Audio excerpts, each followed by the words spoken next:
पुणे आणि कोल्हापूर या दोन्ही ठिकाणी राजकारणाचं तापमान दिवसेंदिवस चढत चालले। एकेकाळी काँग्रेस आणि राष्ट्रवादीचा गड समजल्या जाणाऱ्या या भागांमध्ये सध्या भाजप आणि शिंदे गटाचं वर्चस्व निर्माण होत आहे। मुख्यमंत्री देवेंद्र फडणवीस यांच्या पुणे दौऱ्यांचा आणि उपमुख्यमंत्री एकनाथ शिंदे यांचा कोल्हापूर भेटींचा वाढता आलेख हेच दर्शवत आहे की या दोन शहरांमध्ये काहीतरी मोठं राजकीय घडतंय आणि तेही फक्त भाषणापुरतं नाही तर भविष्यातील स्थानिक निवडणुकांच्या पार्श्वभूमीवरचं बॅकग्राऊंड प्लॅनिंग सुरू आहे का।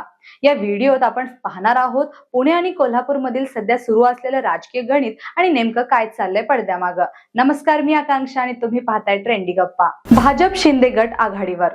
गेल्या काही महिन्यांपासून पुणे आणि कोल्हापूर या दोन्ही ठिकाणी सतत मुख्यमंत्री देवेंद्र फडणवीस आणि उपमुख्यमंत्री एकनाथ शिंदे यांचे दौरे सुरू आहेत। अगदी पुस्तक प्रकाशनापासून ते छोट्या कार्यक्रमापर्यंत ही सततची उपस्थिती काही नुसती औपचारिकता नाही तर यामागे आहे एक स्पष्ट आणि दूरदृष्टी ठेवणारी राजकीय रणनीती। पश्चिम महाराष्ट्र म्हणजे कोल्हापूर, पुणे, सातारा, सोलापूर या भागात पूर्वी काँग्रेस व नंतर राष्ट्रवादी काँग्रेसचं मजबूत वर्चस्व होतं, पण गेल्या काही दशकात ही परिस्थिती हळूहळू बदलली आहे। पुणे हे आता भाजपचे एक मजबूत केंद्र बनले तर कोल्हापूरमध्ये पूर्वी शिवसेनाचा गड होता, पण ती जुनी शिवसेना होती। आता मात्र शिंदे गटाने इथे आपली जागा बनवली आहे। लोकसभा आणि विधानसभा निवडणुकांमध्ये दोन्ही ठिकाणी भाजप आणि शिंदे गटाने चांगली बाजी मारली आहे आणि त्यामुळे येत्या महानगरपालिका व जिल्हा परिषदांच्या निवडणुकांना या दोन्ही नेत्यांनी अत्यंत गांभीर्याने घेतलंय। तर या सगळ्या राजकीय हालचालींचं मुख्य उद्दिष्ट काय आहे? आगामी स्थानिक स्वराज्य संस्थांच्या निवडणुकांमध्ये आपली पकड मजबूत करणं।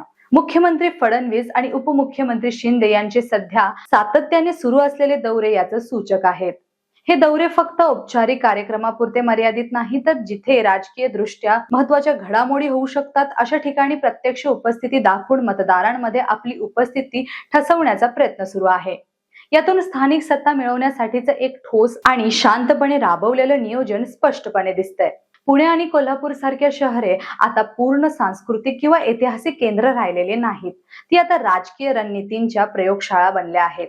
मुख्यमंत्री फडणवीस आणि उपमुख्यमंत्री शिंदे यांचे दौरे इथल्या नेत्यांची गाठी भेटी आणि नेहमींपेक्षा जास्त सक्रियता यामागे आहे एक स्पष्ट नियोजन।